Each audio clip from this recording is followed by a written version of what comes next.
Welcome everyone to the Ramana Maharshi International Satsang based here in San Diego, California. And let us welcome our very special monthly guest every first Sunday of the month. From London, the International Ramana Maharshi scholar, Michael James. Michael, welcome. It's good to see you again. For those of you watching us on YouTube, and many do, Michael joins us every first Sunday at 10 a.m. That's California time on the West Coast in the States. If you would like to join us live on Zoom with Michael, you are welcome to do so. Just write to me. My name is Ted at newsguy55@aol.com, and I'll put you right on our mailing list. We also study Ramana's teachings every Sunday that Michael is not here, and you are invited to join us then as well. So, Michael, let's get started now with our first question of the day. Right. We have some long ones coming up and we have some short Before ones. we start, can everyone close their mics? Yeah, everybody close your mics, okay? 3 people. 2. Let's see. Yeah, everyone's closed now. Okay, very good. Michael, this is somewhat of a brief and direct question to you from Laura. Yeah. I had heard that Ramana said a person needs an alive yoni in order to help the person get enlightened. Since Ramana no longer lives on Earth and no yanis available, what is the point of having Ramana as a guru? Okay. Firstly, there may be people who say like this, but Bhagavan would never say like this. Firstly, Bhagavan's fundamental teaching is, I am not this body. That is, the identification with a body is a false identification. Now we all experience ourselves as if we were a body, but this is not what we actually are. Because we mistake ourselves to be a body, we also mistake Vijnani to be a body. But Vijnani is not a body. Vijnani is not a person. Vijnani is, as Bhagavan often used to say, Jnana itself is Vijnani. Jnana means pure awareness. Pure awareness can never be an object of awareness. So what knows pure awareness is only pure awareness. Pure awareness knows pure awareness simply by being pure awareness. So Vijnani is nothing other than pure awareness. Though Vijnani may appear in human form, that is not what Vijnani actually is. Vijnani is pure awareness. Vijnani is that which is shining in our heart as I. There are people who claim to be devotees of Bhagavan and make this claim that a so-called living guru is necessary. What they mean by a living guru is a living body. That itself, so the fact that they make such claims shows they haven't understood even the fundamentals of Bhagavan's teachings. Moreover, this idea of guru, there are many different concepts of guru. People have different ideas of guru. Most people consider guru to be some sort of an intermediary between the ordinary soul and God. That is not what Bhagavan taught us. Bhagavan, in the first sentence of the 12th paragraph of Nana, he says very clearly, Kadavalum Guruvum Unmayal Verala. That means God and Guru are in truth not other. So Guru is none other than God himself. In other words, God alone is the Guru. There is no Guru other than God. So Bhagavan Ramana is Guru and God. God is God is infinite. Infinite means it includes being eternal. So God, Guru is God, and God is infinite and eternal. Guru is infinite and eternal. So Bhagavan is Guru and God living eternally, and he is our own reality. So he's living eternally in and as our heart. He is what we actually are. Because we have risen as ego, we mistake ourselves to be a person. So it becomes necessary for our own reality, what we actually are, our self as we actually are, to appear outwardly in human form in order to give us teachings to turn our attention back within. So Bhagavan is, though he appeared outwardly in human form, he is not a human being.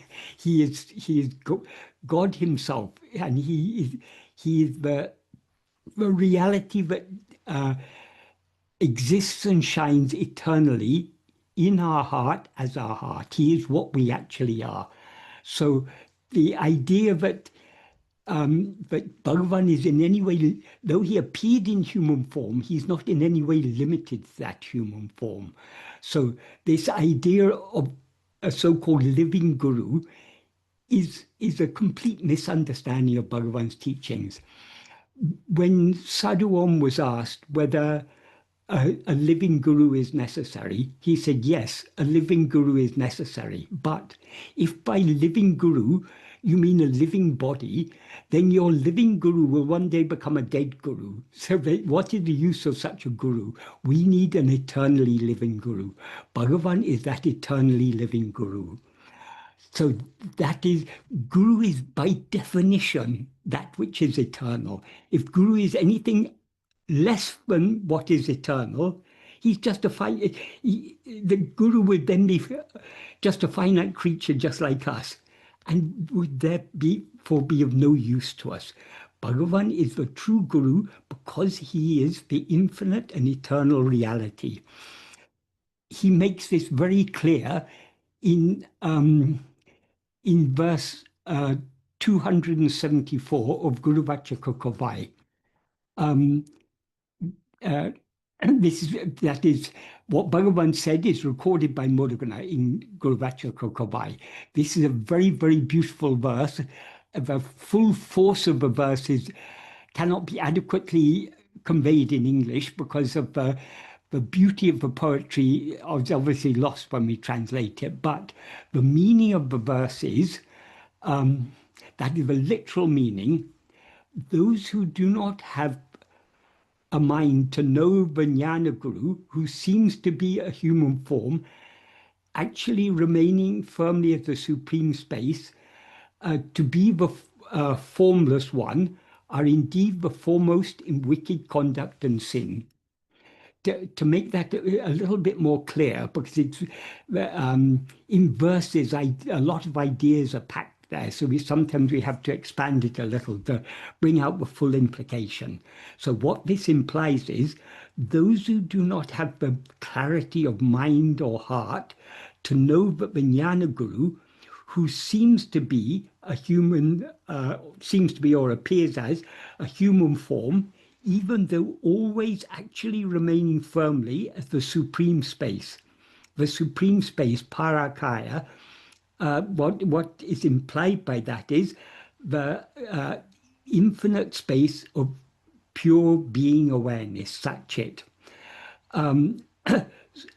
So those who do not have the clarity of mind to know that the Jnana Guru, who seems to be a human form, even though always actually remaining firmly at the supreme space of Satchit, who don't have the clarity to know that the Jnana Guru is in fact the formless one. The formless one here refers to Brahman, that is their infinite reality, are indeed the foremost in wicked conduct and sin.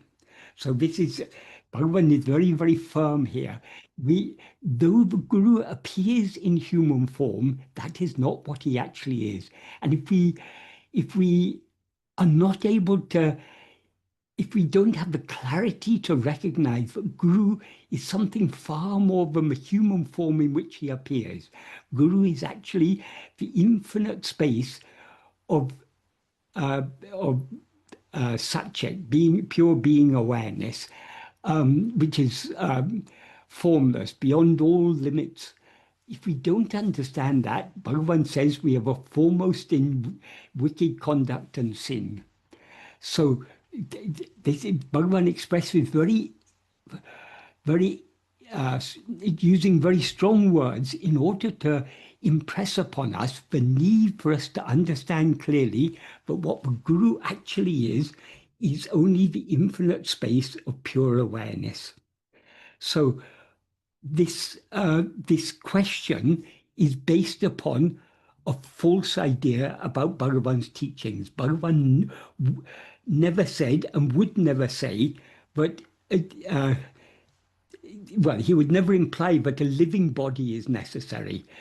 If if if we take Guru just to be a person, just to be a body, we are limiting the infinite as a small, finite, transient form. That is, any human form appears and disappears.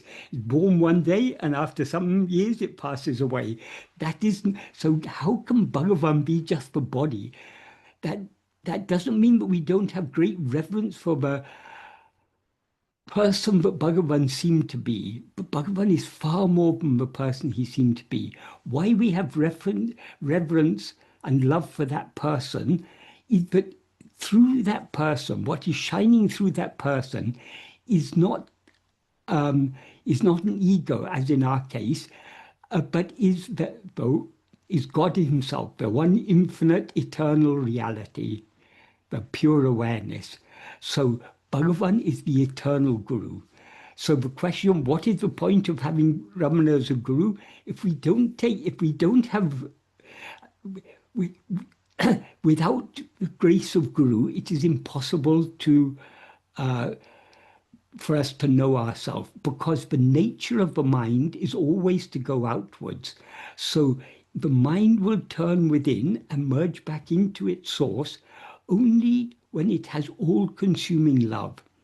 That love to turn within is contrary to the very nature of ego or mind.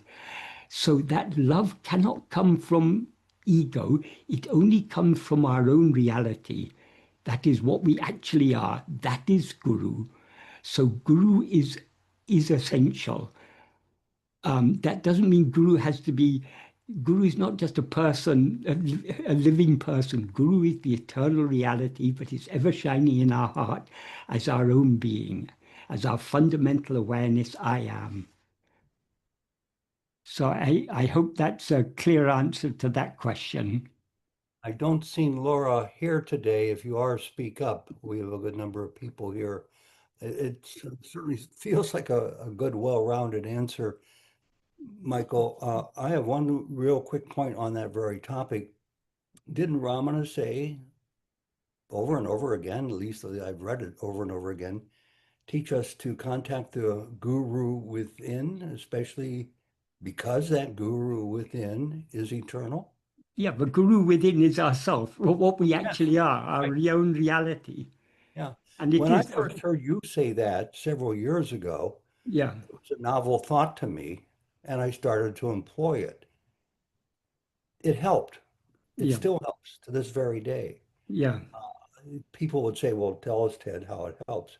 I'd rather not go into that except in promptings and nudgings and guidance I feel I've never received before until I started with that. It could be mind over matter. I don't know, and I don't care.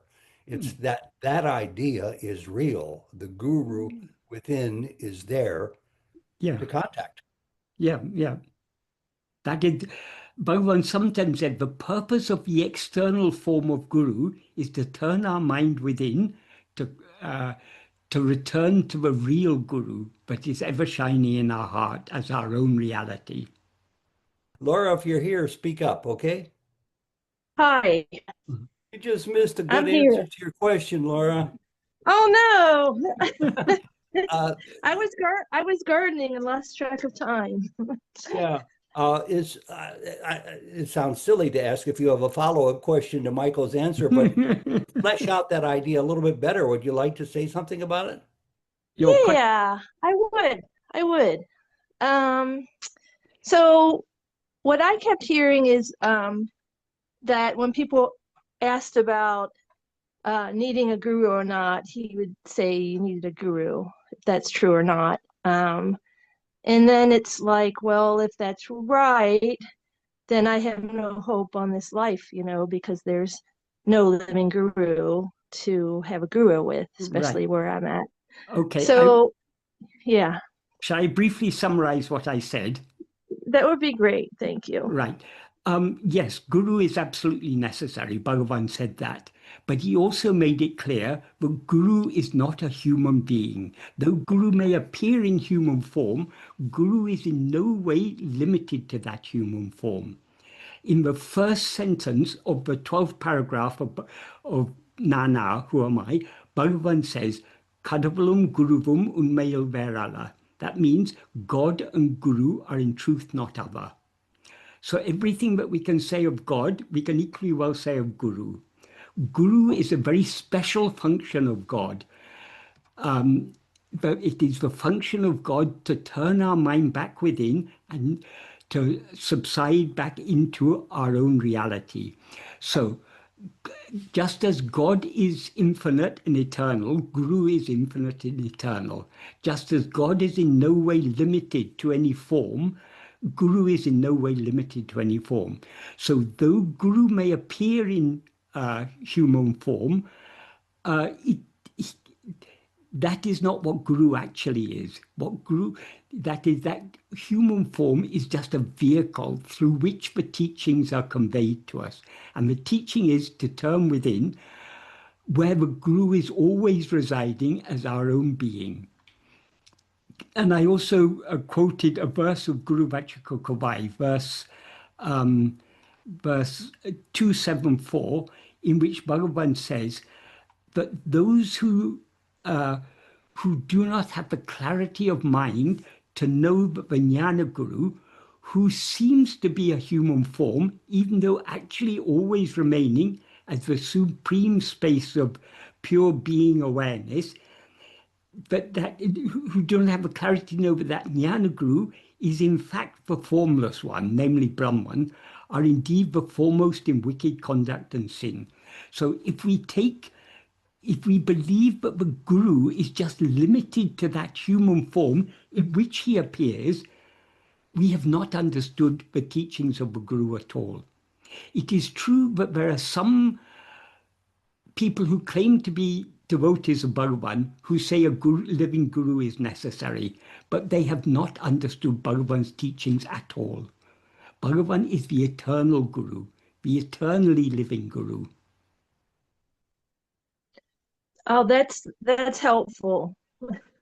Yeah, and Laura, So it's helpful to have Ramana basically show us the way of turning within. So that's not in a way a guru. the Yeah. guru's function is not limited just to giving teachings in words, telling us to turn within. Guru is the very is grace itself. So Guru, that is the nature of ego or mind, is always to go outwards. So the love to turn within cannot come from ego. It is not natural to ego to have the love to turn within. So that love to turn within can come only from our own reality, what we actually are, which is Guru. So the real function of Guru is giving us that love to turn within. So the teachings that the Guru gives in words are part of that process, but that's not the whole process. The Guru is grace itself. So what in what role does Bhagavan have in being a guru? Well, he's given us these clear teachings that need to turn within. He's clarified what is meant by Guru, because most people have a very limited idea of Guru. They think Guru is just a person who's an intermediary between the ordinary soul and God. That's one idea people have. They think Guru, or in many traditions, they have what is called a parampara, a lineage of gurus. When one guru passes away, there's a successor, and then a successor, and then a successor. Bhagavan never appointed a successor. Why? Because what Bhagavan means by guru is something completely different. A successor is necessary only for a person because people are mortal, but guru is immortal. So the Bhagavan has given us a far deeper and subtler idea of what guru actually is. It sounds like they pretty much work hand in hand. So you have the guru, and then they show you the teachings, and then you practice. And the more you practice, the more you're drawn to go inward. So it's kind of like a relationship, sounds like to me. Yes, but again, we shouldn't have a limited idea of what guru is. Guru is more than just the person who gives us the teaching. The person who gives us the teachings is a form that guru assumes in order to convey the teachings in words, because our minds are outward going, we need to be told in words to turn within. But the real work of guru lies deep within our heart, where guru is always shining as our own being, as our Yes, thank you, fundamental awareness I am. So the relationship with guru is a very special relationship, but it's not a relationship between two, it's a relationship between us and our own reality, between us and what we actually are.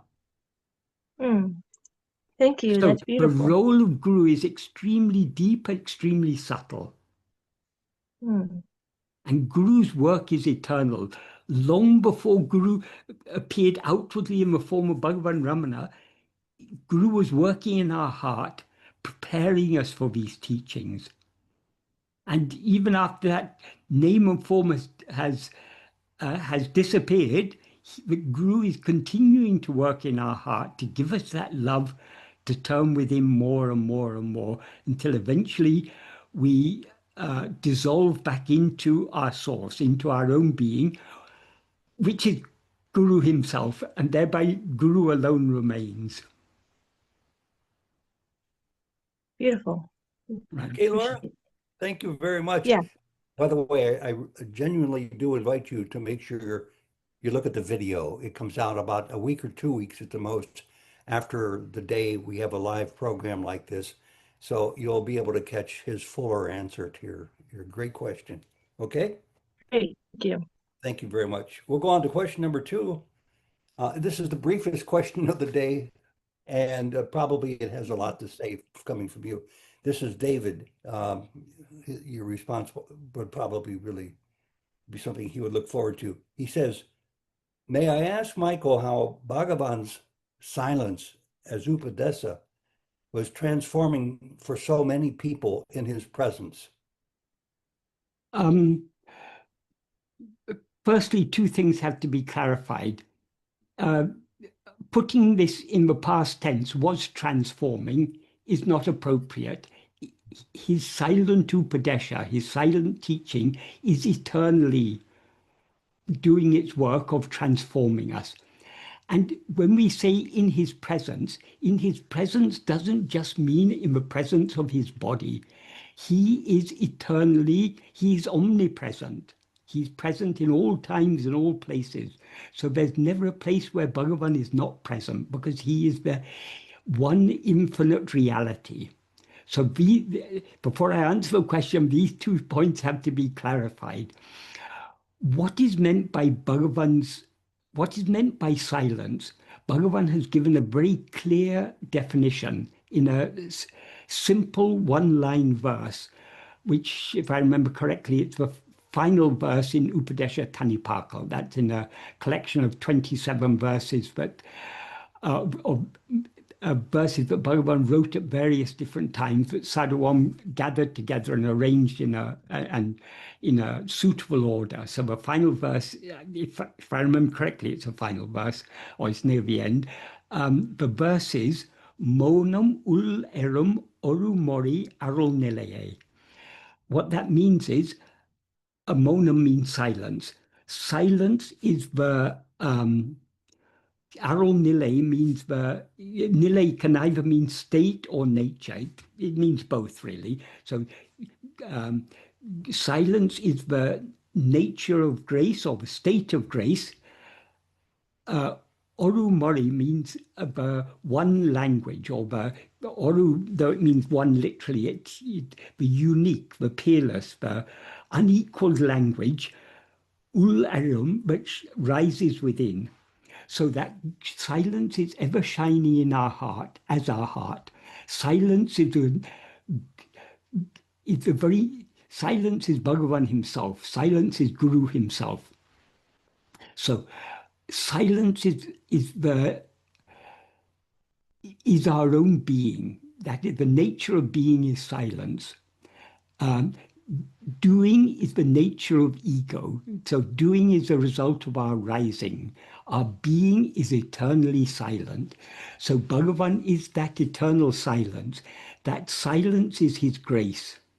And that is eternally, from the moment we rise as ego to the time when eventually we merge forever back into the silence from which we have risen. That silence is working in the form of grace, slowly transforming us, purifying our mind, giving us the love to turn within.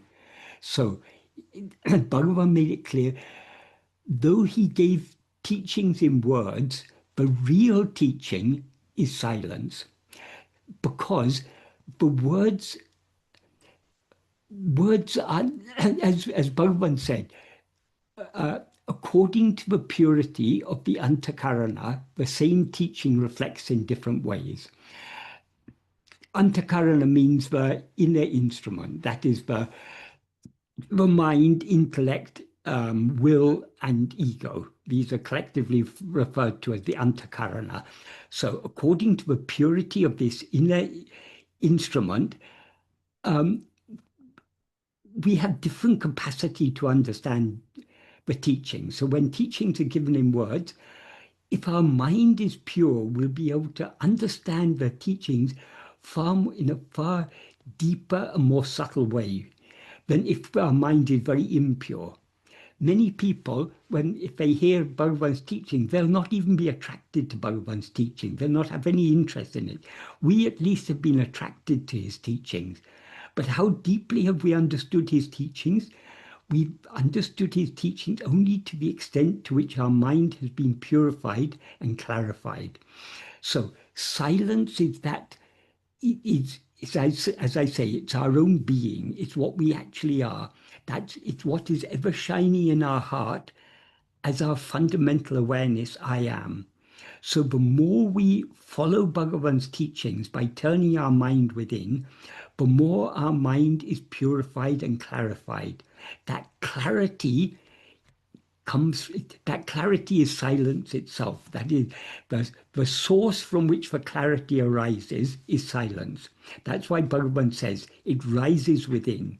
It's an unequaled language, but rises within. That is, that unequal language is that inner clarity that enables us to understand what he has taught us in words. So Bhagavan's real teaching is silence. His his verbal teachings, both in his writings and in his oral teachings, they are supportive. They perform a function by because our minds are outward going. We need to be told to turn within. But the real work of grace is in our heart. So the answer to this question is very much the same as the answer to the previous question. Guru or silent, that is, Bhagavan is himself. He is God, he's Guru, he's silence, he's grace. He's our own reality, our own very being, our own awareness, I am. So the more we turn within, the more we attune ourselves, so to speak, to the silence that is ever shining in our heart as our own being. So how this happens is beyond, our mind cannot adequately conceive it, because silence is the source from which the mind has arisen. So the mind can never adequately grasp that. It can only, if it tries to grasp that silence but is ever shining in its heart, it merges back in that.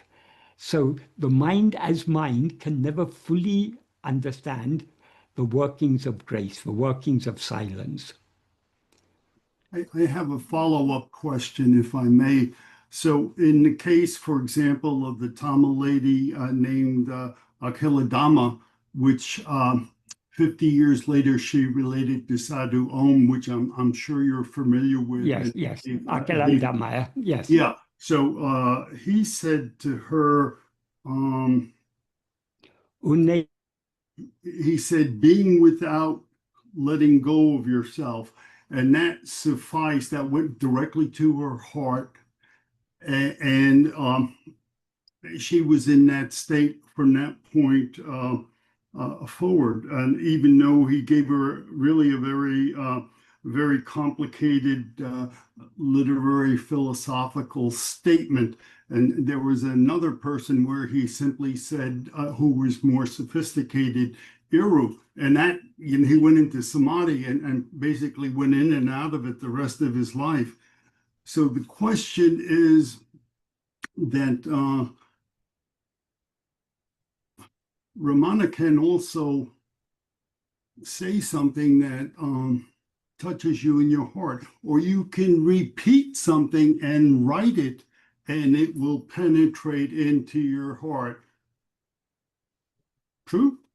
that the power of Bhagavan's words is the power of silence. That is, but the source from which Bhagavan's words derive their power is the silence that is Bhagavan.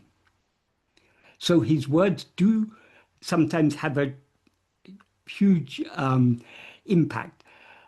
What Bhagavan said to Akalandama, Une vidamaliru, be without leaving or without letting go of yourself, that is not actually complicated. It's extremely simple, but it's also very deep and very subtle. Because those words came from Bhagavan, even though Akalandama was an illiterate village woman, she may not have been able to understand it at a conceptual level, but the words nevertheless had their own power. I think the other person you were referring to is Tine Swami, to whom Bhagavan simply said one word, Iru, be. And the context in which he said it was a very ordinary context. That is, he was a biochemist working in Madras Medical College. For certain reasons, he had resigned his job there because of certain corruption that was there. In principle, he had resigned his job. And he had come in, he was staying in Tiruvannamalai for some time, but he had a family, so he had to support his family.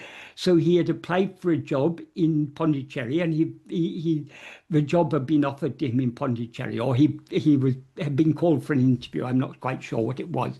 So when he went to take leave of Bhagavan, usually if anyone is going to leave, go away to any place, they'll come and take leave of Bhagavan, and Bhagavan will nod or just keep quiet, and people take that as Bhagavan's blessings and they'll go.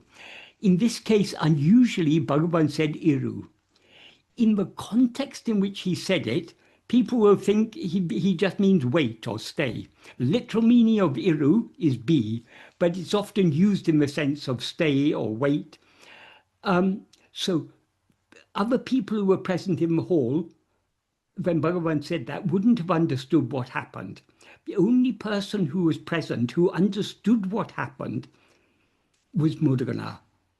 Because Mudragana is also in that same state. So he knew the power of that word, of that one word from Bhagavan, and he knew the effect that it had on Tine Swami. And after that, Tine Swami didn't come into and go out of samadhi. That one word established him permanently in the eternal state of Sahaja Samadhi, our natural state of pure being awareness. So Bhagavan's words have tremendous power, but the power behind Bhagavan's words is the power of silence. Some corresponding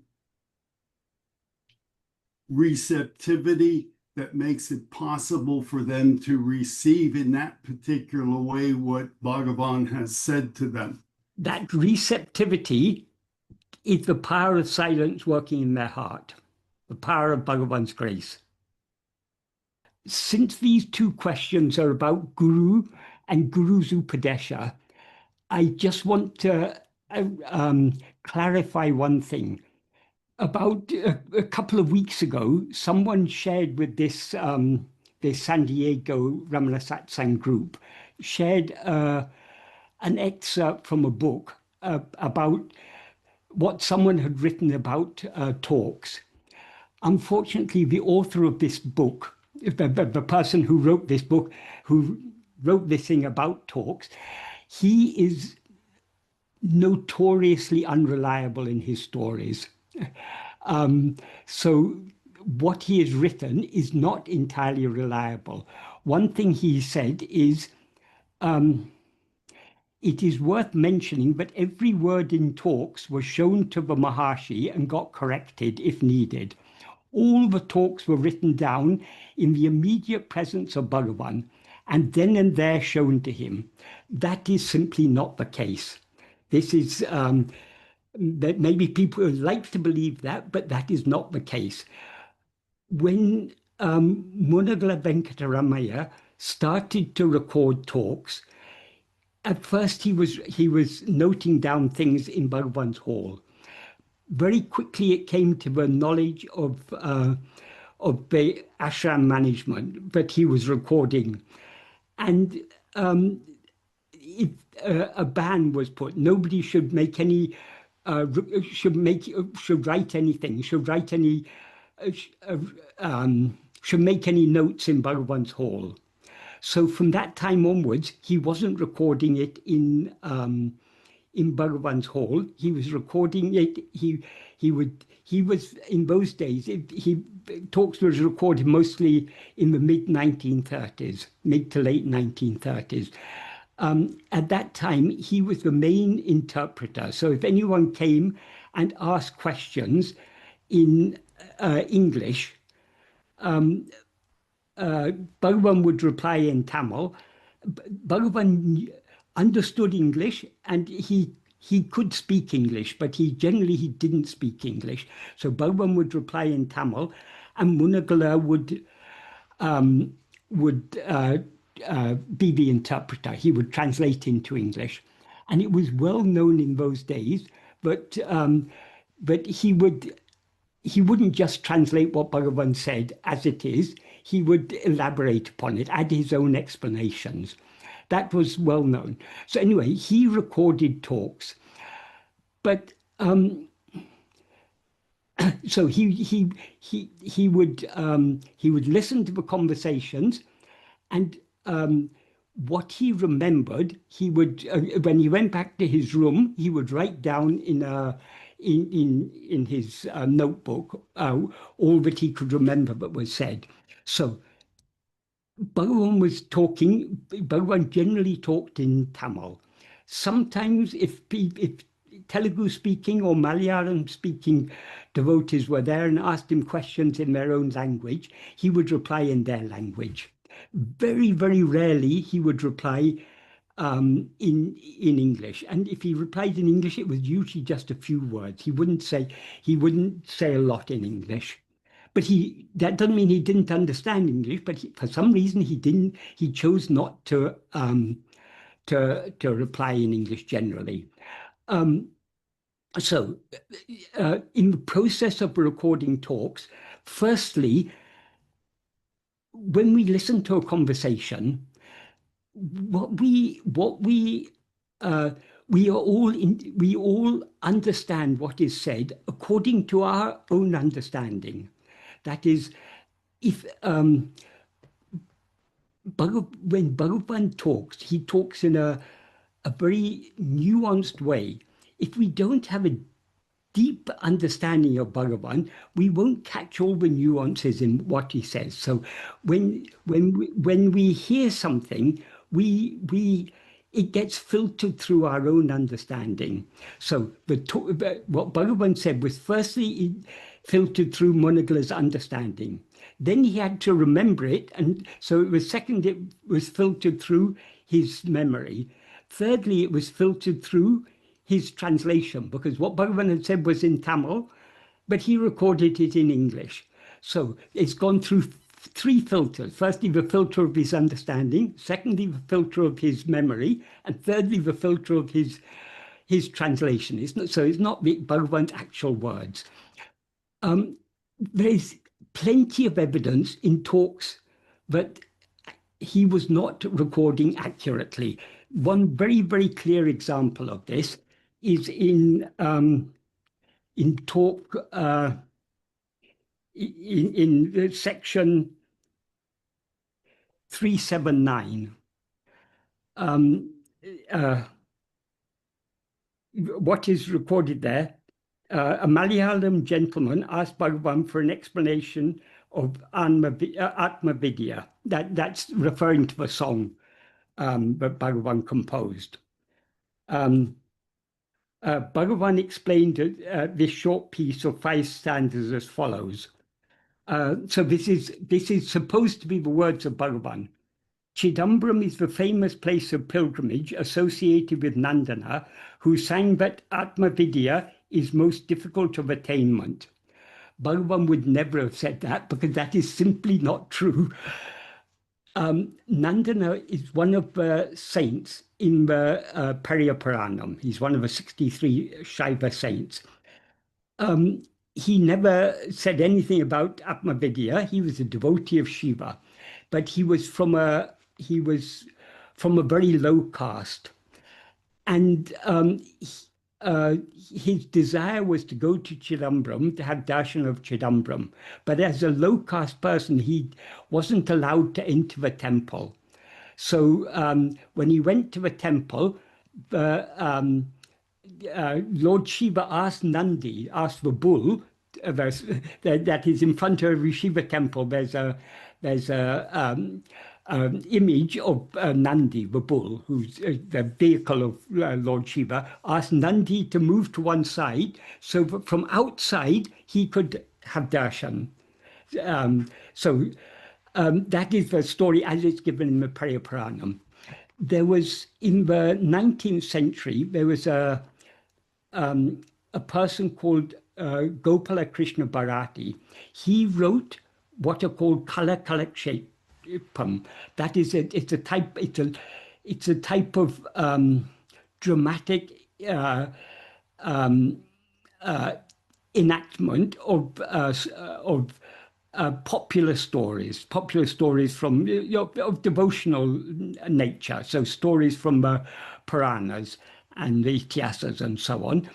And he would write these Kalakshepam along with songs. So it was like a musical or a semi-musical enactment of a popular story. And when he wrote it, he elaborated upon the story, because what's given in the Pariyaparanam is very brief.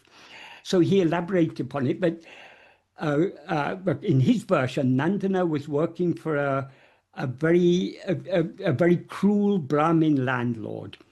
And the Brahmin wouldn't allow him to go to Chidambaram. So there's a very well-known song from that Kalakshepam, in which this song is not composed by Nandana, obviously. It was composed by Gopala Krishna Bharati. But it is Nandana who's singing, Aye Matakadinum, Umadadi Me, Aye Matakadinum. That is the Pallavi, that is the refrain of the song. That means, very difficult. Being your servant or your slave is very difficult. So Nandana is singing to his cruel master, but it's very difficult being his slave. No mention of Atma-vichara there. It's very difficult being your slave. This story is well known in Tamil Nadu. And Bhagavan knew this very well, and Murugan knew this very well. So on the same tune of that very popular song of Gopala Krishna Bharati, Murugan changed it from that is Murugan composed the Pallavi and the Anupallavi. That means the refrain and the post-refrain. And in the refrain, Murugan said, Aye ati sulapum, anma bide, aye ati sulapum. Extremely easy. Atma-vichara, knowing oneself, is extremely easy.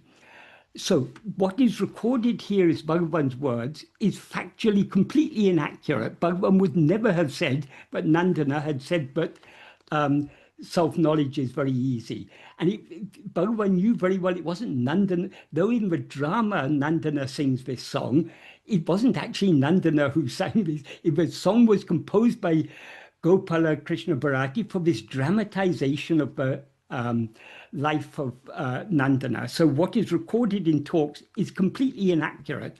If Bhagavan had gone through all the words of talks, and if he had corrected them, he would certainly have corrected this one.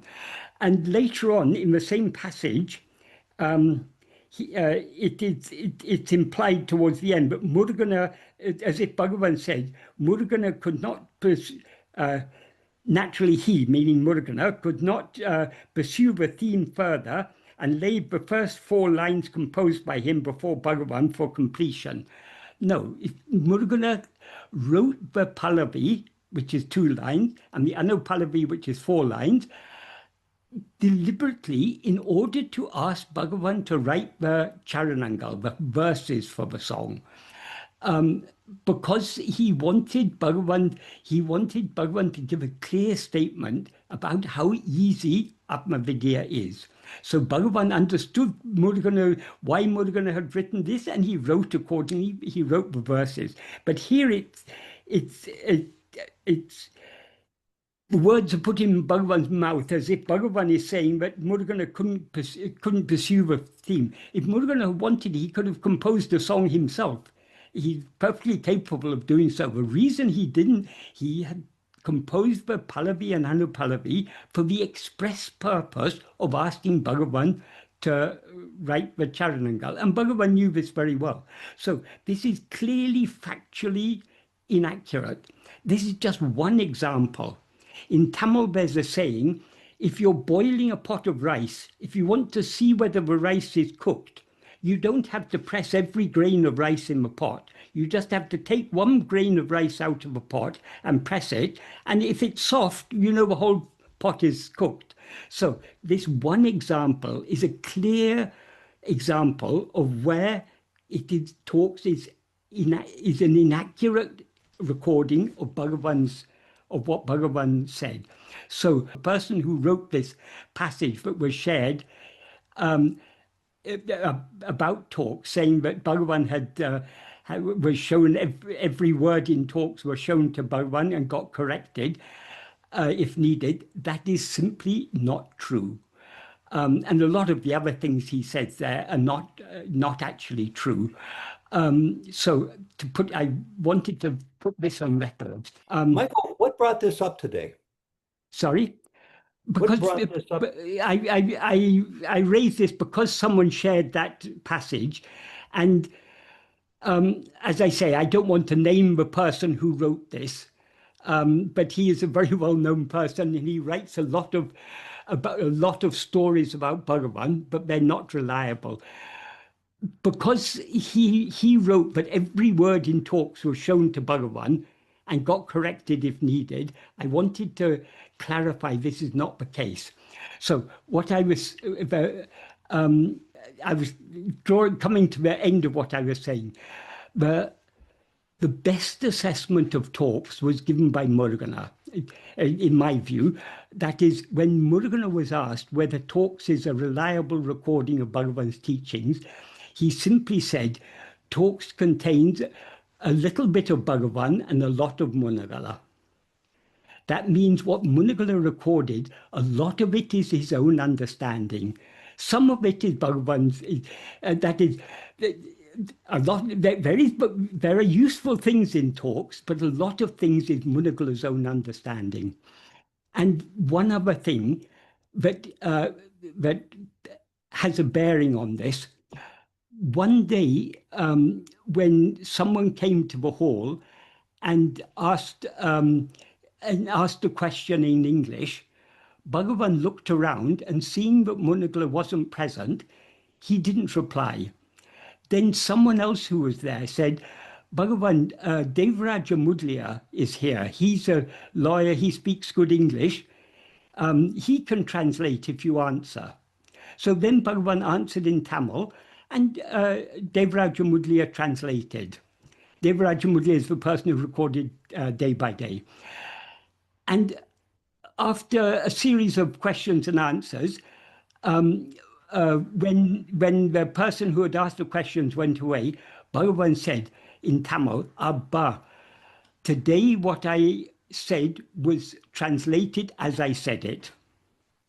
Everyone who was present understood very clearly why Bhagavan said that, because, as I said, Munagala was very well known for elaborating, giving his own elaboration on Bhagavan's answers. So just like when he was interpreting, he would add his own explanations to what Bhagavan had said. When he recorded talks, he added his own explanations. So I'm not saying Talks is not a useful book. There are some useful things, but we need to take it with a pinch of salt. And we shouldn't believe people who say, but Bhagavan has checked every word of it and corrected if necessary, or had it corrected if necessary. That is simply not the case. I'm getting some mixed messages here. One is, you just said, as you said, this is the third time we've talked about this. Hold on one second. I want to make sure I got that right. And each time I would ask you some questions about the translation, problems in general with translations and translations of translations, etc. You know what we're talking about. I always put that on our Sunday invitation to make sure you know what you're coming into here. Whether other people cite quotes supposedly from Ramana or teachings or lessons, make sure you understand whether or not it's direct from English, which it wouldn't be in most cases, although I understand Ramana did say some things in English. But you just said, I'm not saying that Talks is not useful, not a useful book. And about, well, I don't know, a few minutes before that, maybe 10, maybe 5 minutes, you said, what is said in Talks is completely inaccurate. No, I was talking about one particular passage which is completely inaccurate. I was citing that as an example. We cannot take Talks as an accurate recording, because these are factual things. That is the story of Gopala Krishna Bharati's dramatization of the life of Nandana. This is a factual thing. This is something that isn't commonly known, but apparently Munagala didn't know it and he misunderstood it, so he recorded wrongly. So if he can record such things wrongly, that indicates many things he's recording according to his understanding rather than according to what Bhagavan actually said. Yeah. What you just said, though, was pretty impressive all the way around. The person who brought this up initially to me has brought it up other questions to you in this group, I think, and that's Jacques, who's fairly new here. And he and I have had a dialogue back and forth on this. And I said, we have as a group talked about this before with you, Michael. This is now the third time. I didn't remember that I'd talked about this before. What prompted me is because someone shared this extract from a book, and they shared on this San Diego group email. So I just wanted to clarify about that. But what is said in that, what the claims that are made about Talks in that in what was shared are not accurate. Okay, good. Because I don't know the exact number. I was probably overestimating it, but it's near 1,000-page book. We're halfway through that book right now. The author gives the names and even professions of many of the people whom he heard, whom he says talking to Ramana. I don't know if that's come up as an issue from any of those people. Be easy to track them down back then when he wrote the book or not. And what you said that struck me once before, this is the most dynamic you've been in talking about this book. But what you said before, I have with me in the notes that I have of important things I want to have at my side. You said, I'm not discouraging the reading of this book. I'm just saying that there are better books out there, which I agree with you. Yeah. We've got, and then I remember as we've talked about it without you in our group on one occasion. Mm. So I guess that now, including today, is the fourth time we've talked about this. We've got several, I'd refer to them as scholarly, well-read Ramana members. Some are still with us. Some have been with us in the past, all making wonderful contributions here. And in 3 years, never once did anybody come up with anything that they said was a flat out distortion, lie, or misdirected comment. I wouldn't say any of it is a lie. It is Munagala Venkaramaya, who recorded talks. It's his understanding. Yeah. As I say, what was said got filtered through, firstly through his own understanding, and he was a person who had read a lot. You can see that he's read many, many books. He knows he's read books on Vedanta. He's read books on yoga. So he's got a lot of ideas in his mind. You can see his own understanding is coming out in many places. Yeah. And also, if you hear a conversation, how accurately will you be able to record it? Particularly if it's a deep and subtle subject. I have questions about that too. Yes, yeah. yes. So all I'm trying to say is we need to, when we read talks, we need to read it with recognizing that this is not exactly what Bhagavan said. Yeah. I quote talks. I often quote talks because there are many useful ideas in talks, but I don't take every word in talks to be exactly what Bhagavan said. That's what I'm just cautioning people, because if you read that passage written by Ganeshan, okay, I've let out his name now. V. Ganeshan wrote that book. I don't know what the book. It's one of V. Ganeshan's books. He wrote this thing about talks, but he is notorious for being inaccurate in what he says, and the claims he makes about talks in that particular passage that was shared on that email a couple of weeks ago is, when I saw it, I thought, this is so inaccurate. This has to be. It's better to talk about it at the meeting, just to point out it is. What Ganeshan is saying is exaggerating, to say the least. Yeah. Well, those are pretty damning comments. Well, I mean, there's no way to sugarcoat those. There's evidence within talks itself, but it's an inaccurate recording. That's why I chose this particular passage, because nobody can dispute the fact that this is an inaccurate recording. Bhagavan would never have said, but Nandana sang, but Atma-vichara is extremely difficult, because Bhagavan, that's simply not the case, and Bhagavan would have known it's not the case. Do you think he got it wrong because he was just understanding it incorrectly, or do you think it was an intentionally wrong? No, I don't think it was intentional at all. I think he simply misunderstood it. Because though he spoke Tamil, his mother tongue was Telugu. So he was not so well versed in Tamil culture. If he had known Tamil culture, he would have known who Gopala Krishna Bharati is, and he would have known about this the dramatized life of Nandana, written by Gopala Krishna Bharati. He would have understood the whole context. It's clear from this he didn't understand the context at all. So he heard what Bhagavan said, but he didn't understand it correctly, and he put his own. His recording shows clearly he wasn't understanding what Bhagavan was saying. I would never say that he deliberately misrecorded anything. He did so with good intention. It's just that we cannot take it as entirely reliable. Yeah. As Murugan has said, talks is a little of Bhagavan and a lot of Munagala. I'll repeat myself this one time. I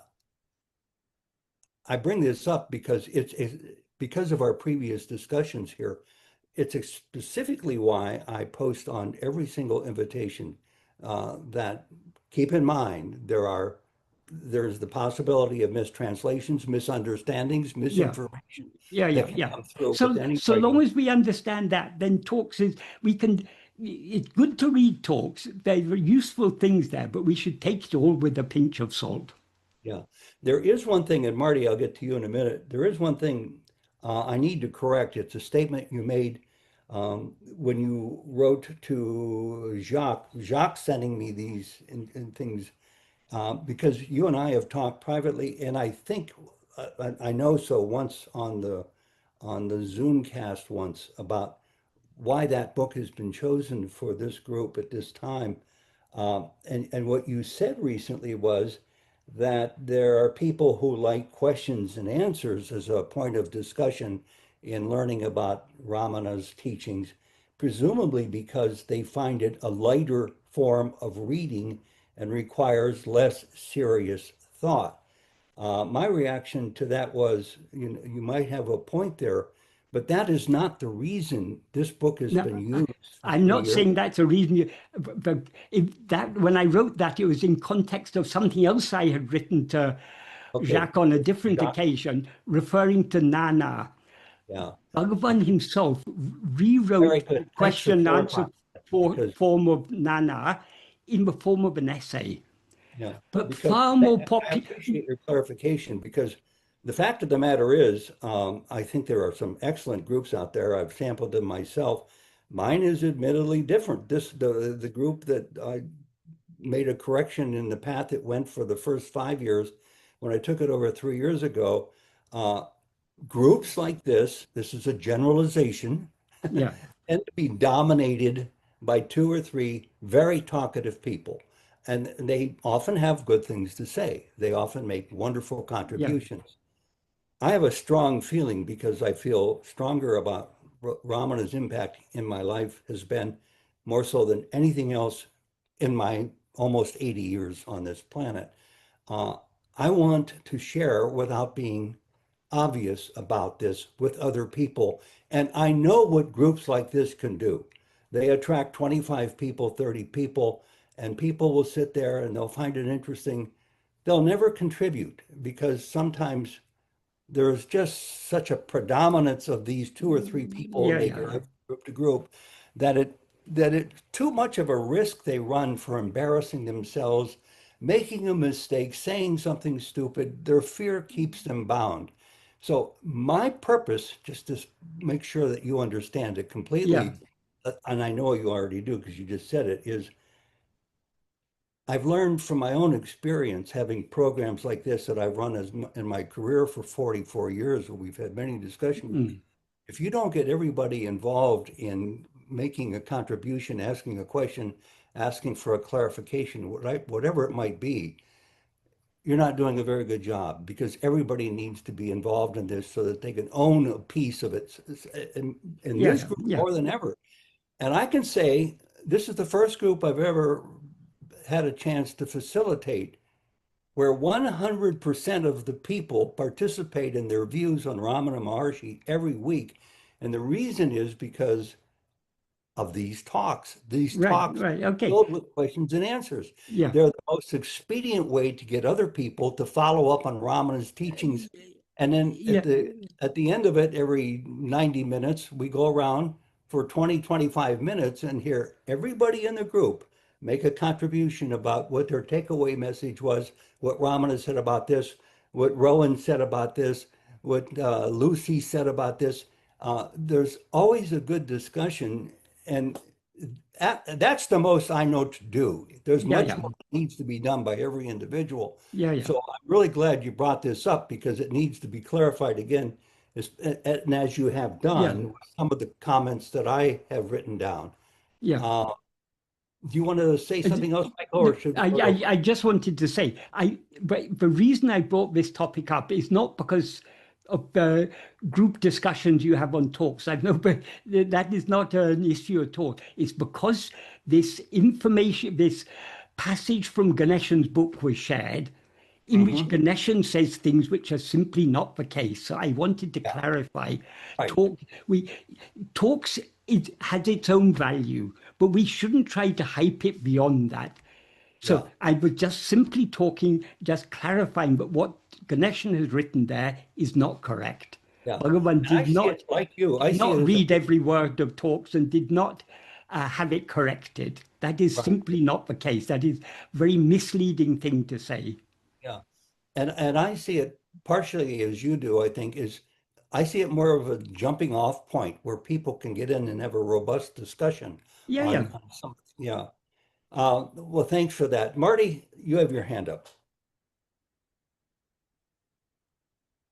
Yeah, I'm not sure if I can put all these thoughts I'm having in some cogent presentation, but I'll just start off with Ganeshan. His quote you mentioned, from my understanding, and I'm not questioning your understanding, Michael, at all, was that he took that, and I think he said it in where he wrote that, right out of Major Chadwick's book, Sadhu's Reminiscences.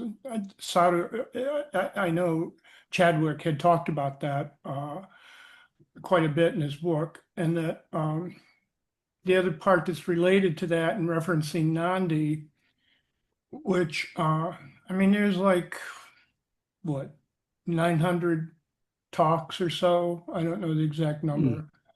To pick out one and say one is bad, and therefore the whole book is questionable, I disagree with that wholeheartedly. That's just, and to reference, you reference the process that this author was using and, the thought and his expression in the translation. But yet Muruganar is saying the exact, he's got the exact same process when he comes back and said, a lot of that's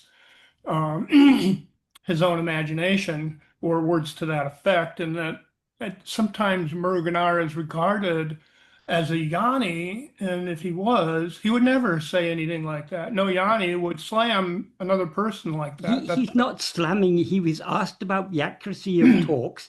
He said it's a little of Bhagavan and a lot of Munagala. And That's it's simply still, what. but my point is, when in this discussion group, oftentimes how a phrase or how a talk is translated is up for discussion, and that stirs a lot of discussion. What's he talking about? Oftentimes, and it often's probably maybe a little bit too much, somebody will say, well, it's just a translation thing. Maybe this is a translation thing, and we'll just let it go. And that may be true or it may not be true, but your comments lead me to question. I mean, it's like whenever a question comes up, it'll be too easy to just discount entirely what's being said when that's not true. Many of the things that are written here are referenced by very knowledgeable people. David Godman, for instance, he does that. Lakshmana Sarma does that. And these people are highly regarded. These are the upper echelon of Bhagavan's proponents. So to cast doubt on this is like, I don't see how that's helpful to anyone.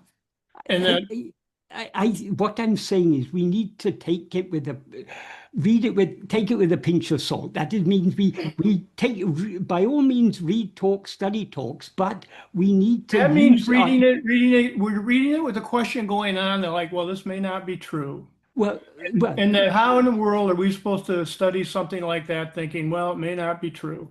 Well, fortunately, Bhagavan has written his core teachings in his own words. So we can often judge the accuracy of a recording by comparing with what Bhagavan has written in his own original writings. So I'm not saying that, as I said, I myself quote talks at times. And there are things recorded. You say Lakshman Sharma quotes talks. He doesn't actually quote talks, but because talks wasn't published till 1955. But there are passages recorded in Mahayoga, for example, but are also recorded in talks. When we see them, we can see they're the same passage. They're not identically worded, but often the substance is the same. There are a lot of talks, of portions from talks also come in Maharsha's Gospel. Maharsha's Gospel was published in Bhagavan's lifetime. Talks wasn't published till afterwards. But there are many useful passages, but there are inaccuracies there. It's wrong. All I wanted to emphasize, it is not correct to say that every word was shown to Bhagavan and corrected if necessary. Whether Chadwick said that or not, I don't know, but it is not, that is simply not the case. Bhagavan generally, many people showed things to Bhagavan. He would look at them, but Bhagavan, just because someone has shown something to Bhagavan doesn't mean that it is correct. Bhagavan saw so many translations which are very clearly inaccurate translations, but Bhagavan doesn't interfere in these things, because when Lakshman Sharma said to Bhagavan about Satdarshana, it's Satdarshana is a very distorted translation of Uludunapadu, and on that distorted translation, Kapali Sastri wrote a commentary, a Bharshya, so-called Bharshya, which is in many places it is arguing against Bhagavan's teachings. When Lakshman Sharma said to Bhagavan, if such a book is published by your ashram in your lifetime, will not people in future think you've approved of it? Shouldn't you openly say that this is incorrect? Bhagavan simply smiled and said, according to the purity of the antakara, according to the purity of the mind, the same teaching reflects in different ways. If you think you can write a better commentary, write your own commentary. So Bhagavan knew, however much you tell people that is the wrong, that is incorrect, everyone will understand things in their own way. So Bhagavan has given us his teachings in works like Nana, Uludunapadu, Upadeshundya. We can be absolutely sure this is Bhagavan's own writing. We can be, that's the benchmark by which we can judge the accuracy of other recordings. If they're in accordance with that, if they're in tune with the basic principles of Bhagavan's teachings as expressed in Bhagavan's own original writings, we can accept it. Wherever we find things are deviating too far from that, there are one of two possible explanations. One is, and this happened a lot, Bhagavan, as Bhagavan said to, also recorded in talks, as Bhagavan said to Swami Yogananda, when Yogananda asked Bhagavan what teaching should be given for the uplift of the masses, Bhagavan said, teachings cannot be given en masse. Teaching must be according to the taught. So Bhagavan answered questions in a way that was suited to the understanding capacity and the aspirations and everything of the questioner. So Bhagavan often diluted his own teachings to suit the needs of different individuals. That's one reason. Another reason is it's not none of these recordings, I'm not only saying talks, but none of these recordings are exactly what Bhagavan said. It's what the person who recorded it, what they understood of what Bhagavan said. So all these things have their own value, but we shouldn't exaggerate the value of something. We need to take it as it is. There's a lot of useful things in talks, but we need to read it with discrimination. Michael, thank you for this. This has been a very robust discussion. Marty, is that the reason? Does that sound reasonable, or do you still disagree? I mean, you're welcome to disagree if you want. No, I understand that. I don't want to base my own disagreement on my own misunderstanding either. Yeah. But when you reference things like what Bhagavan said to Lakshman Sharma, he was Bhagavan was perfectly happy with letting that translation be published without any comment on it because of the statement according, he was basically saying each individual is going to get what they need to grow however they need to grow. Exactly. And I would say this falls into the exact same category Yeah, exactly. without the necessity of saying or casting doubt on the entire book. You can't pick out a couple of pieces and say because of this the whole book's questionable. That's what I'm saying. Okay. I'm saying that if there's a couple of things that are questionable, fine. So what? So what? And when you look at all these different interpretations or translations, and we're looking back, almost 100 years, 80 years on when this took place, and there's always going to be misunderstandings in translation. It just happens, it's just part of it. And it's assuming that the person's saying what they actually mean to say, which with most of us, that can be questioned at times also. So it's again, the whole thing is like, we're using this as a reference. We're using this as something to study Bhagavan and to hopefully put into our own practice. And in order to do that, it's great if we have, let's say, referenced material to use with or standards to use, but if not, it still comes down to our own practice and to determine like, well, is this true or is not this not true, or does it even matter? Because what does this really have to do with going inward? And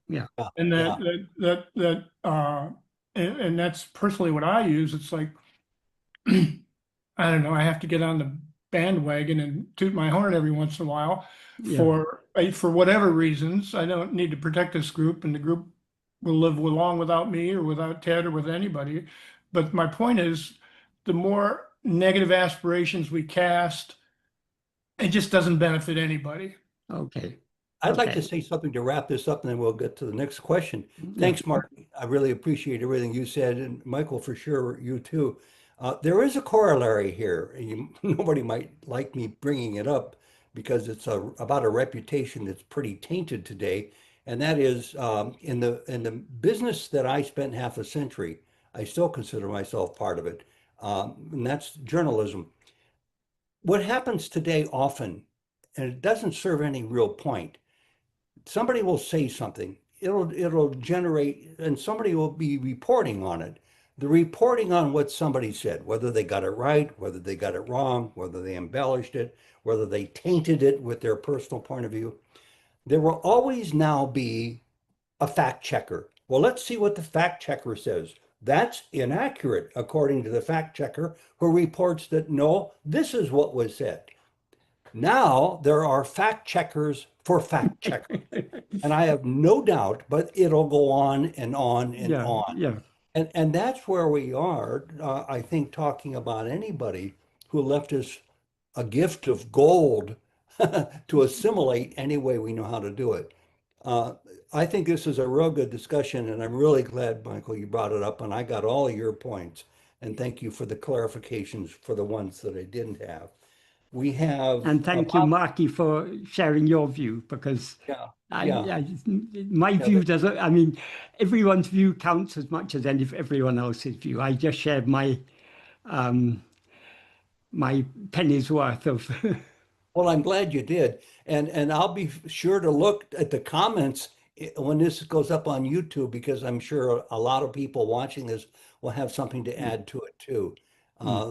Nothing like a robust discussion on something as important as Ramana's true words for all of us to get. Michael, we have 35 minutes left. Oh, sorry, I took up more time than I intended, but I just don't apologize. We have McNair next, and he has two questions. Last month, he says in July, in response to a question from Marty, you said, what we're trying to know is what we actually are. We're trying to know our being.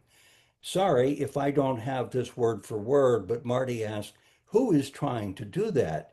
You make it sound like it's a function of ego that is trying to do it, to which you replied, it is ego that is trying to do it. Ego is trying to find out what it actually is. It is investigating itself to know its own reality. Basically, I understood that to mean McNair says, it is ego that is asking, who am I? Then I was reading from page 96 of the chapter on self-investigation in the book, The Path of Sri Ramana, and it says there, in Sanskrit, the terms Atman and Aham both meant I. Hence, Atma-vichara means attention, investigating who is this I. It may instead be called I attention, self-attention, self-investigation, or self-abidance. His question, the selection from the path of Sri Ramana says to me that self-investigation is investigating the I as Atman, which seems to me different from what you said in July, that it is ego that is asking, who am I? Michael. Okay. How many eyes are there? I is only one. That is what we actually are is Satchit, pure being awareness. That is what shines as I am. That is our being. But when we rise as ego, we don't cease to experience ourselves as I am, but in addition to experiencing ourselves, we don't experience ourselves as just I am, we experience ourselves as I am this person. I am Michael, I am this body, I am a McNair, whoever. That is, ego is the same I, but mixed and conflated with adjuncts. So the pure adjunct-free I is what we actually are. The same I, mixed and conflated with adjuncts, is what is called ego. So it is not that there are two I's. There's one I as it actually is pure being awareness. I as ego is the same pure being awareness, but mixed and conflated with adjuncts. So what I said last month to Marty, what we are trying to know is what we actually are. What we actually are is what is sometimes referred to as Atman. More precisely, the term Bhagavan used is Atma-swarupa, the real nature of ourself. That means what we actually are. We're trying to know our being. Our being refers to the same. But when Marty asked, who is trying to do that? You make it sound like it's a function of ego that is trying to do it. To which I replied, it is ego that is trying to do it. Ego is trying to find out what it actually is. That is, what we actually are. I'll just use the term Atma-swarupa because that's a clear, unambiguous term. Atma-swarupa means ourself as we actually are, the real nature of ourself. Atma-swarupa is pure awareness. As pure awareness, it doesn't need to investigate anything or to know anything because it knows itself just by being itself. As ego, we know ourselves, but we don't know ourselves as we actually are because we mistake ourselves to be something other than what we actually are. So as ego, we are seeking to know what we actually are. When ego investigates itself, that is, when we as ego investigate ourselves, we subside and merge back into our being, into Atma-swarupa, and Atma-swarupa alone remains. So it's like the relationship between ego and Atma-swarupa is like the relationship between the snake and the rope. There are not two things there. There's not a rope and a snake. There's only one thing. There's only a rope. But the rope seems to be a snake. But if we look at the snake very carefully, what do we see? Oh, it's just a rope. Likewise with ego. Ego is nothing that is, ego and Atma-swarupa are not two different things. Ego is what Atma-swarupa seems to be. So if ego investigates itself to find out what it actually is, it will find itself to be Atma-swarupa. It finds itself to be Atma-swarupa by merging back and being as it merging back into Atma-swarupa and being as it actually is. So they're not two different eyes to investigate. There's only one eye. That one eye now seems to be ego. So as ego, we are trying to find out, who am I? It's not a matter of asking, who am I? Asking who am I isn't going to, is just a, either, if we ask verbally, it's words. If we ask mentally, it's just thoughts. That is not the investigation. The investigation is turning our attention back towards ourselves. In Maharsha's Gospel, Bhagavan has, there's a passage where Bhagavan explains that ego is called Chit Jada Granti. Chit means the pure awareness. Jada means what is not aware. That refers to the body.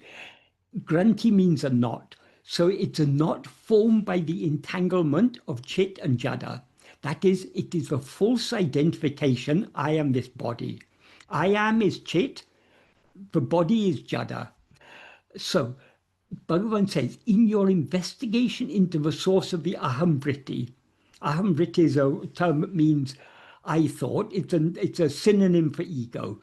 So in your investigation into the source of the aham vritti, you take the essential chit aspect of ego.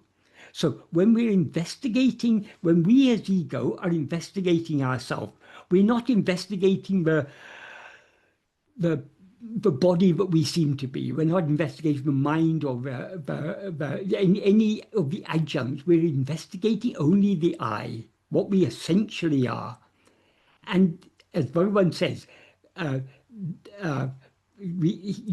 your investigation into the source of the aham vritti, you take the essential chit aspect of ego, and therefore it leads unfailingly to the pure awareness that you actually are, or something to that effect. So that we need to understand ego and Atma-swarupa are not two different things. There is only one I. That I, when it in its pure form, is called Atma-swarupa. When it is mixed and conflated with adjuncts and seems to be something other than what it actually is, it is called ego. McNair, are you there? Is that a clear answer to your question? Yeah, I appreciate it, Michael. And I've read your work before and heard you say something similar. I guess I appreciate it in context of what was said last month, because for some reason a light went off when I reheard that section of you talking last month about it's ego asking, doing the investigating of who am I? And Yeah. for some reason, I guess if I'd have thought about it long enough, I might have come to that realization myself, but it was just like a light clicked on. So it was helpful to hear you give that answer in light of that. It's also recorded, I don't know where, in talks and day by day in so many places. When people ask Bhagavan, is very clear. It's ego that is to do the investigation. But ego does the investigation in order to know what it actually is. So in some places, Bhagavan talks about investigating ego. For example, in verse 26 of the Rule, therefore investigating what this is, where he says this, he's referring to ego, is giving up everything. So he's clearly there referring to investigating ego. In other verses, he talks about ego seeking the place from which it rose. That means its source. The source from which ego rose is the pure I. So it makes no difference whether you say, look at the snake or look at the rope. It's the same thing. There's only one thing there. It's actually a rope. It seems to be a snake. Yeah, and so much of this I'm trying to understand with my rational mind, which I don't think can be understood with the rational mind. It just has to be experienced. Yeah, but it's very simple if we understand that there's only one I. I mean, how many we are only one I. We all experience only one I. This I is now we're experiencing as I am McNair, I am Michael, because we have identified ourselves with a set of adjuncts. But we are trying to know what we actually are. So by holding on to as Bhagavan explains in verse 25 of Uludnapadu, ego is a formless phantom.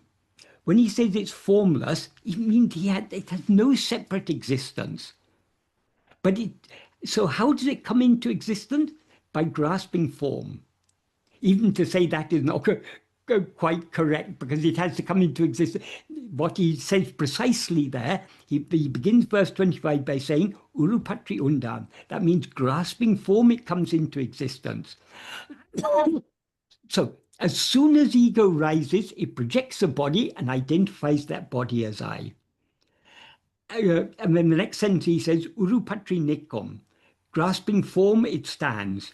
That is, ego cannot remain for a moment without constantly identifying itself as a body. So it's constantly grasping the form of a body as I. Having grasped the form of a body as I, it doesn't stop there. It then goes, its attention goes outwards and it's constantly grasping other forms. That's what he refers to in the third sentence. Urupatri undu mika ongam. Grasping and feeding on forms, it flourishes abundantly. In the first two sentences, the form he's referring to is the form of the body that we identify as I. In the third sentence, the forms he's referring to is all the multitude of phenomena that we're constantly attending to. And attending to phenomena is not, it nourishes and sustains ego. That's why he says it, grasping and feeding on forms, it flourishes abundantly. Then he says, uruvittu urupatram, leaving form, it grasps form. So ego cannot stand for a moment without grasping form. So if it leaves one form, it grasps another form. Then he says, tedinal otum pidicum. Tedinal literally means if seeking. But what it implies in the context, if instead of grasping form, if it tries to grasp itself, if it seeks to know who am I, otum pidicum, it takes flight, it runs away. That is the nature of ego. Ego cannot rise, stand, or flourish without constantly holding on to, constantly grasping form. But if instead of grasping form, if it tries to grasp itself, it subsides and dissolves back into its source. That is, when instead of holding anything else, if we try to hold ourselves, hold our own being, the adjuncts that we have identified with will drop off, because the adjuncts are not holding on to us. We are holding on to the adjuncts. The body isn't saying I, as Bhagavan says, it's the ego that says, I am this body. So the body isn't holding on to us, we are holding on to the body. Bhagavan often used to say, we complain about that we're bound by our circumstances and everything, but the body isn't binding us, the world isn't binding us. We are binding ourselves to these things and complaining that we are in bondage. So, but instead of grasping anything other than ourselves, if we grasp ourselves, all the adjuncts will drop off because we're no longer holding on to them. And then the pure I alone remains. That is, ego subsides and dissolves back into its source. No, that's helpful. I appreciate it. So Clarifying. Yeah. To put it another way, we seem to be ego so long as we're attending to anything other than ourselves. But if we turn our attention back towards ourselves to see, who am I? What is this ego? There's no such thing as ego to be found. Because all that we actually are is just that pure being awareness. So by turning our attention back within, we subside and dissolve back into the source from which we've risen, which is pure being awareness. I like what you just said, that we hold on to the adjuncts. The adjuncts don't hold on to us. Exactly. That's an important point. Yeah, thank you. Why don't we get into a second question? Is that Yeah. okay, Michael? Yeah, sure. This is probably something that cannot be understood with a rational mind. Second time you've used that sentence today, but I would just like to clarify my understanding in this regard. When I appears as ego, it is the false person awareness. It is here that ego is asking, who am I? But when we are in the self-attentive state of I, or I am, or I am I, it is not ego. It is the true self-awareness. Is this correct? At issue for me is how does one discern the difference between the ego I and the self-aware I? It seems as ego is so cunning that one could be fooled into thinking or being in the real I am I, when in fact one is not. Michael. Yes. In answer to the first thing, we seem to be ego so long as we're looking outwards. When we turn our attention back within, ego subsides and the pure awareness alone remains. So yes, you say, but when we are in the self-attentive state as I or I am I, it is not ego, it is the true self-awareness. Is this correct? Yes. To the extent to which we attend to ourself, ego subsides and the pure awareness alone remains. As for discerning the difference between the ego I and the self-aware I, that is, there is only one I. When that one I is mixed with adjuncts, it is called ego. When the adjuncts slip off and the pure I alone remains, that is what we actually are. Michael, would you repeat one line that you said that I think is the takeaway message here? It's excellent. It began with when attending to I am, ego subsides and self emerges. Is that what you said? Yes, but so long as we're looking outwards, we seem to be ego. To the extent to which we turn and look within, ego subsides. And when ego subsides completely, what remains is what we actually are. That For is as long what is, as we stay there in that frame of mind. yeah, sorry, For as long as we stay there in that frame of mind. in that frame of mind means so long as we hold on to the self-attentiveness. That Yes. if the self-attentiveness is what you mean by that frame of mind, yes. Yes, right. Yeah. So all Wonderful. we have to do is to attend to our own being. As a result of our attention to our own being, we as ego subside and our being alone remains. Excellent. McNair, thanks for both your questions. We got a question on your second one from David. Yeah, very, very quickly. How do you abide in the self once you've left the awareness or abiding in the ego? How do you stay there if you realize it even for an instant? Because I think that's an issue, I think, for most of us. Well, if you know yourself as you actually are, ego is thereby annihilated and you are permanently what you always are. During the stage of practice, it's all a matter of love, how much love we have to hold on to self-attentiveness. If our attention goes out towards other things, that means we've lost our hold on self-attentiveness. We lose our hold on self-attentiveness because we're more interested in attending to other things than attending to ourselves.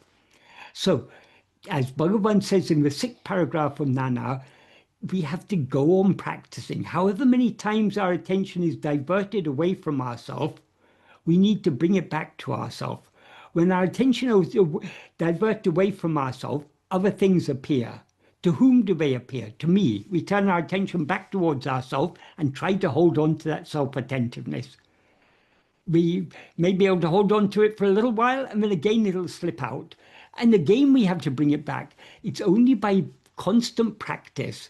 So Bhagavan says there, by practicing and practicing in this manner, for the mind, the strength to remain in its birthplace increases. So that we gain the power to hold on to self-attentiveness by practicing being self-attentive as much as we can. Sorry, you're muted. Sounds like one of the most important takeaway lessons anybody can ever get from Ramana. Yeah, this is the very heart of his teaching. That's what it's all about. David, I think you were saying something, but you're muted. Yeah, David, you were muted. was just thanking you for your comment, because I believe that it also is something where we have to repetitively regain the self and Yeah. stay there so that we can fully realize it. Sometimes we just fully realize it and that happens. You know, sometimes we receive Ramanan in the way that we have. Go ahead. It's not just if we actually experience ourselves as we actually are, ego is thereby annihilated. That's the end of the story. But until then, we are not, we may be gaining some greater clarity, but we haven't yet experienced the full clarity. The full clarity will annihilate ego, and that is the end of the story. And when you asked your question, you said how to abide in the self. Though we talk of abiding in the self, it's not one thing being in another thing. It is just being as we actually are. Yeah, again, I understand that. yeah. I'm just clarifying for those who may not understand. And one other point too, when we do that, when we experience ourselves as we actually are, I mean, that can be at any moment in time. People often tell me, "No, forget it, Ted, I'm way too busy. I can't get to the next task because of the three I haven't finished yet." And I'm thinking that, or they have a long commute, or they have too many appointments they have to attend to. I'm thinking that if you can find a minute's worth of time occasionally throughout your day, you can put yourself right there. Yeah, Is that not true? that is true. If we're honest with ourselves, throughout the day we're thinking so many thoughts, but are not immediately necessary for the task at hand. For example, we may be walking, or we may be driving, or we may be doing anything, and our mind will be wandering. So many other thoughts will be in our mind. Those thoughts aren't necessary. The attention we give to those unnecessary thoughts, we could be giving to ourselves. The work or whatever task we're doing can be going on perfectly okay, and we can be holding on to self-attentiveness, at least to some extent. Yeah. I mean, Because whatever we may be doing, we never cease to be aware, I am. We may overlook the awareness I am, but the awareness I am is always there as a background for all experience. So all we need to do is to remember that, hold on to that. yeah. Anybody else? Well, I see. I was just going to ask for another question on this very topic. Francis has one. Go ahead, Francis. Yeah, thank you, Michael. You know, I've thought about this a little bit about the I amness, and I have heard other teachings, including not other teachings, but about ajata. You know, we're really no creation. So, in other words, never born in reality. So, the other teaching was that just resting, you know, we're staying in the I am leads to pure awareness, but it's not pure awareness. If you could comment. I am is pure awareness. I am, what does I am mean? I am means I exist. That's our being. And being is awareness. Ego is that same I am mixed and conflated with adjuncts as I am Francis, I am Michael. Regarding ajata, ajata is the ultimate truth. When we investigate ourselves and know ourselves as we actually are, ego is thereby annihilated. But when we talk about annihilation of ego, it's not as if ego existed once in the past and it has now been annihilated. We will see that ego never existed. We have never been ego. Since all creation appears to whom? Only to us as ego. It's only when we rise as ego in waking and dream that there seems to be a creation, there seems to be a world.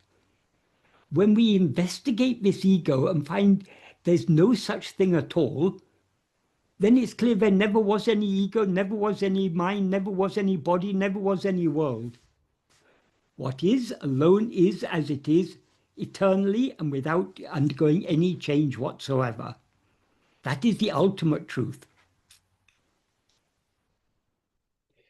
We have a couple of comments that came in on the chat line. Give me a minute to read 2 or 3 of them. The first one's a little long, and I'd like you to comment on them. This is from Vika. We try to understand the ego using our mind. That is, mind cannot understand mind. It is like trying to sit on our own shoulder. There is someone, self, which knows the ego or mind and understands the ego's attempt to understand itself. When we remain in presence, there is no ego as the ego arises when we remain in past and future. This is my understanding. I feel remaining in presence, we remain in self. This is pure awareness, which knows the ego, which is false identity of ourself. Do you want to comment on that? Yes, that is true if we understand what is meant by the present. The present, the absolute present, the pure present, the precise present is not a moment in time. The real present is eternally present. When we rise as ego, we experience time. Time is a flow from past to future.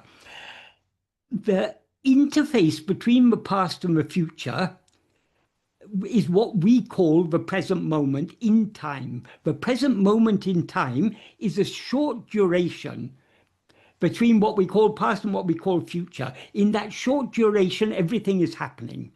But in the precise present, there is no duration, because there's no duration in time, because it is beyond time.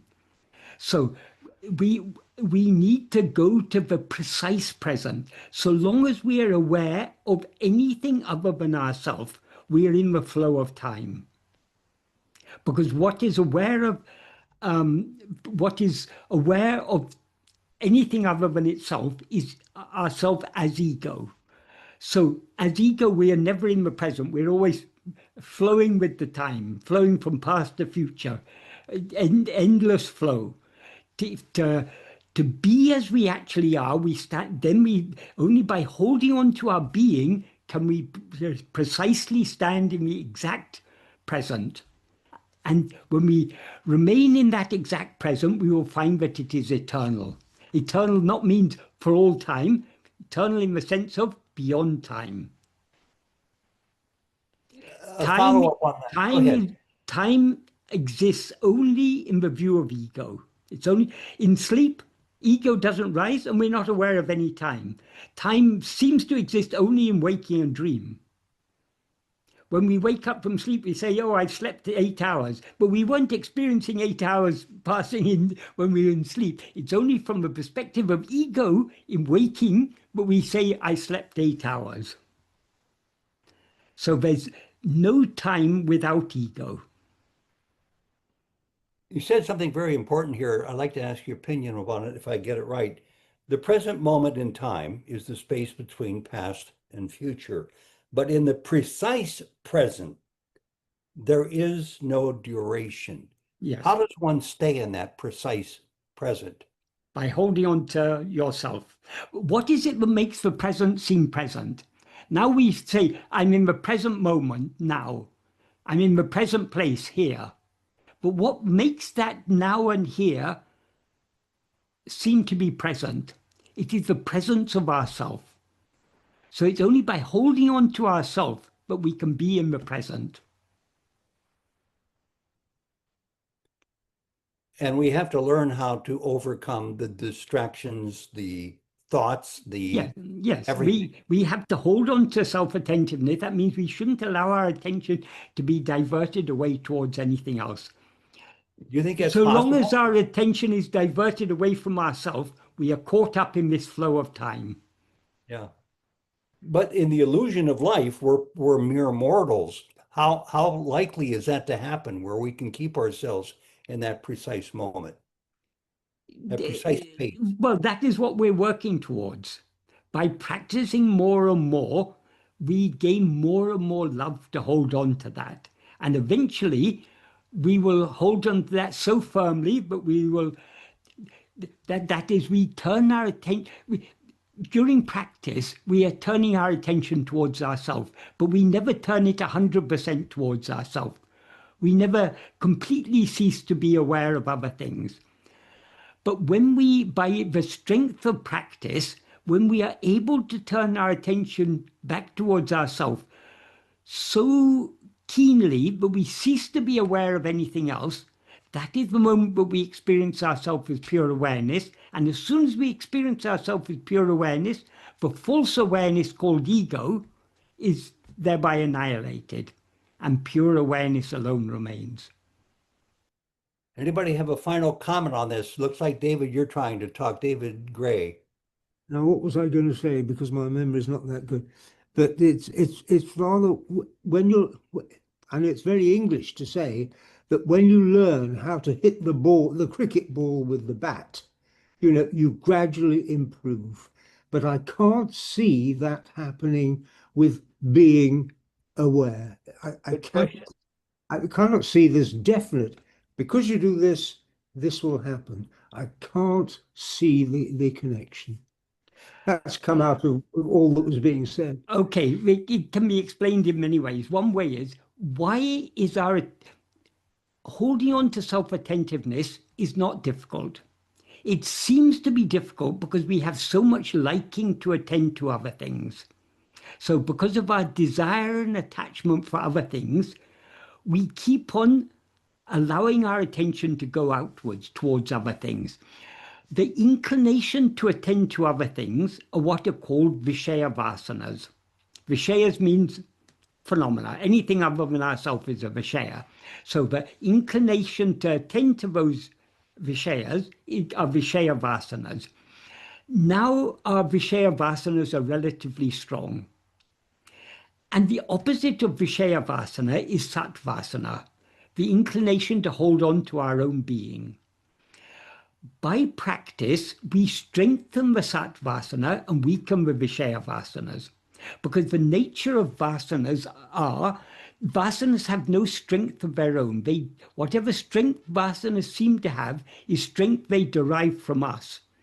So if, for example, supposing someone is a smoker, because they are constantly yielding to that inclination to smoke, the inclination to smoke is relatively strong.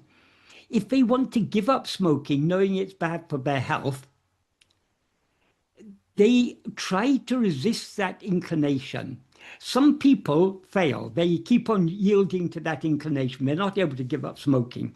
But some people who've got a little more determination, whenever the inclination to smoke comes, they try to divert their mind away towards something else. Because they're not allowing themselves to be swayed by that inclination, it slowly becomes weaker and weaker and weaker. Eventually, they are able to give up the habit entirely. Even the inclination to smoke goes.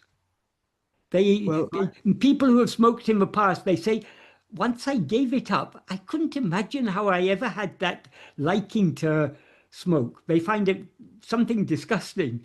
But so long as they were caught up with that inclination, it was very strong. So inclinations, we can overcome any inclination by refraining from being swayed by it. So when we hold on to self-attentiveness, we are refraining from being swayed by the inclination to attend to other things. So the Vishaya vasanas are weakened by self-attentiveness, and the Satvasana is strengthened. It would be nice to think that if I did this, this would happen, but I cannot conceive that to be practical. But you know, that's just coming out of what we're saying. Yeah, but give it. I mean, what alternative do we have? If we don't do this, we're going to be going through one dream after another dream after another dream. Every life is a dream. So long as the dreamer survives, the dreaming will continue. So this is the only way to freedom, the only way to escape from samsara, this constant cycle of birth and death, which is nothing but just a series of dreams.